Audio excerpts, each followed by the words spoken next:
Everyone, welcome to Plants and Politics. I have an update to share about one of Trump's Capitol insurrectionists. It's time for an episode of Where Are They Now? Matthew Bledsoe was arrested. Patrick Montgomery was in court. Jonathan Manapa will stay in federal custody. No, I don't take responsibility at all. So Jacob Chansley, as you guys know very well, is a 34-year-old man from Arizona. He was seen inside and outside the Capitol wearing horns, a fur cap on his head. He was carrying a spear. He also left a somewhat threatening letter on the Senate dais for Vice President Mike Pence. It said that it was only a matter of time. Justice was coming. He also famously was seen inside the Senate chamber. He was shouting and leading a prayer of all the Q-loons. And he was also well known at Trump rallies as the QAnon Shaman. He used to wear that outfit or similar things and show up at a lot of these rallies with Q signs and things like that. So as I recently shared with you guys, Chansley pleaded guilty to one count of obstructing an official proceeding. That was back in September, I believe. That was part of a plea agreement with the government. And that one felony offense carries a maximum prison sentence of up to 20 years. However, federal sentencing guidelines, as we've all now learned, tend to be far lower, especially if there's no criminal history, which he doesn't appear to have any. So prosecutors were asking for just over 4 years and 3 months in prison. His attorney, as I mentioned recently, was pleading for leniency because of the fact that Chansley has long been diagnosed with a mental health condition called schizotypal personality disorder. That appeared to be on display at his sentencing hearing because Chansley apparently rambled on for about 30 minutes in kind of a disjointed statement to the judge. Among other things, he told U.S. District Judge Royce Lamberth that while he was in prison, he asked himself, what would Jesus do? What would Gandhi do? Which is really funny considering that prosecutors shared some of his pre-January 6th social media posts that were not exactly Christ-like or, Gandhi chill, I guess you could call it. On November 19th, they shared this post that he put up on Facebook, which said, quote, "We shall have no real hope to survive the enemies arrayed against us until we hang the traitors lurking among us." Remember when Jesus said that? Anyway, he did somewhat renounce his actions at his sentencing hearing today. He told the judge that he was wrong for entering the Capitol. He said that his actions were, quote, indefensible. He also told the judge, quote, "I have no excuse whatsoever." But then he went on to tell the judge, quote, "I am not an insurrectionist. I am certainly not a domestic terrorist. I am a good man who broke the law." He also talked about his mental illness. He actually compared himself to Jesus Christ and Mahatma Gandhi. And then he started bashing the press. He started bashing the media for what he called, quote, controversializing him. I mean, you show up shirtless in the middle of winter in DC, wearing a furry headdress with horns, with your face painted like the flag, like you're going to a football game for your team.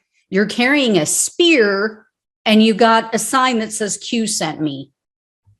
And then Trump supporters tried to say that he was a well-known Antifa member, which couldn't have been further from the truth because even they didn't want to claim him as one of their own. So that all kind of leads to controversy. I can't understand human curiosity. Controversy. Anyway, Chansley ended his meandering speech by saying, quote, "God bless you, and may God bless the United States of America."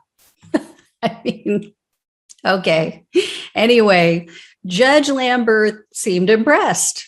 This actually impressed him. He said to Chansley, quote, "I think your remarks are the most remarkable that I have heard in 34 years. I think you are genuine in your remorse. Part of those remarks are akin to the kind of things that Martin Luther King would have said."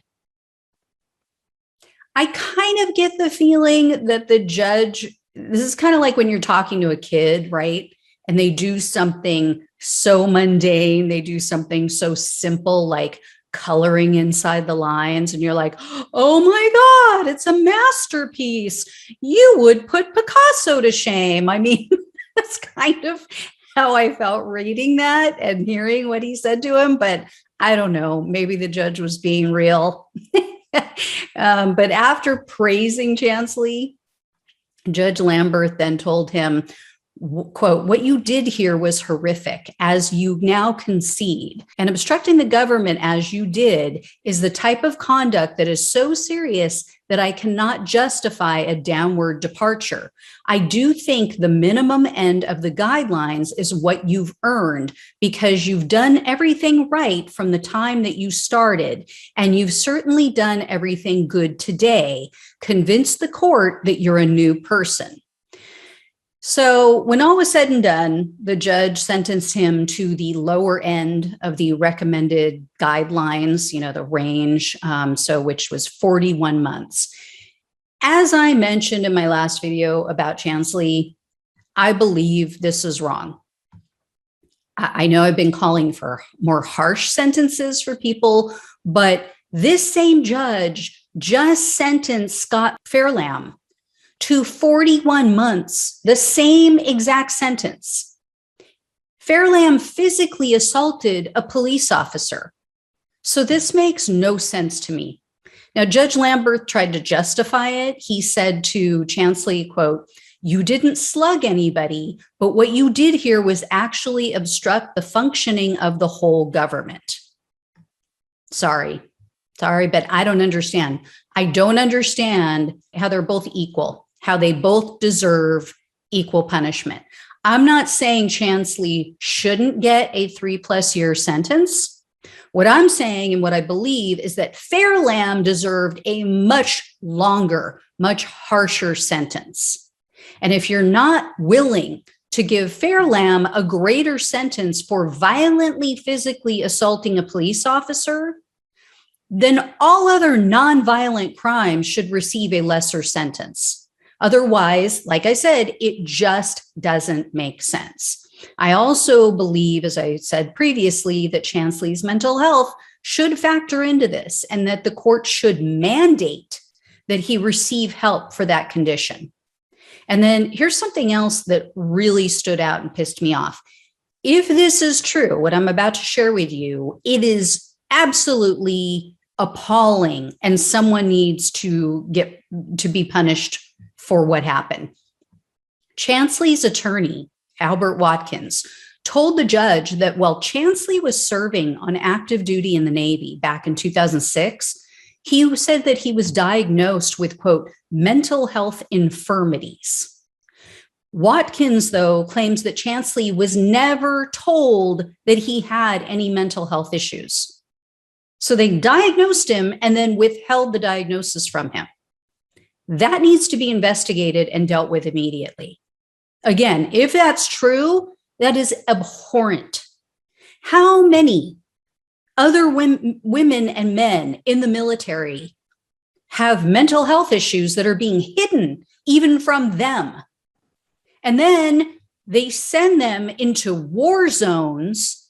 They send them in to do things that are heinous and would disturb anyone, even someone without a mental health condition. And we wonder why so many come home with severe PTSD, why they have violent tendencies, why so many people who attacked the Capitol that day had served in the military.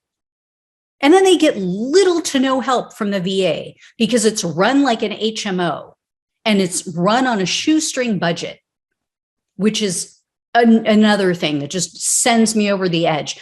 They have no problem. Our government, our elected leaders have no problem doling out, assigning trillions of dollars of our tax dollars for war, for murder. But you ask them to provide even a fraction of that to help people live, to save lives.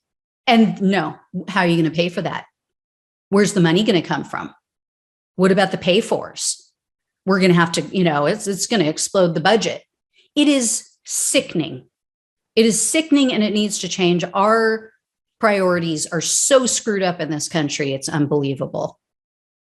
So anyway, guys, like I said, I don't know if that's true. That is something that his attorney said. If I hear any more on that, I will absolutely let you guys know. But that's where it stands. Chansley will spend just over 3 years in prison.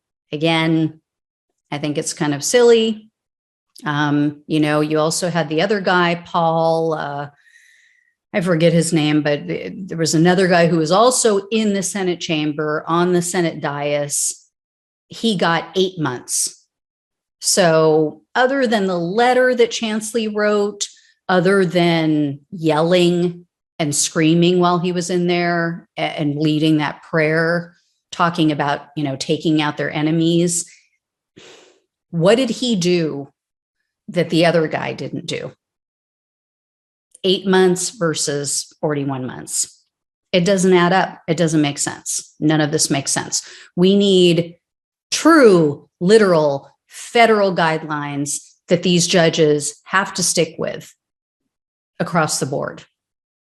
So I'll let you know if I hear any more. As always, thanks so much for watching and listening. Please like, share, and subscribe. Please head down below also to become a friend or a supporter of the show so we can hang out once a month on Zoom. I can get to know you guys better. Take care. I'll talk to you guys soon.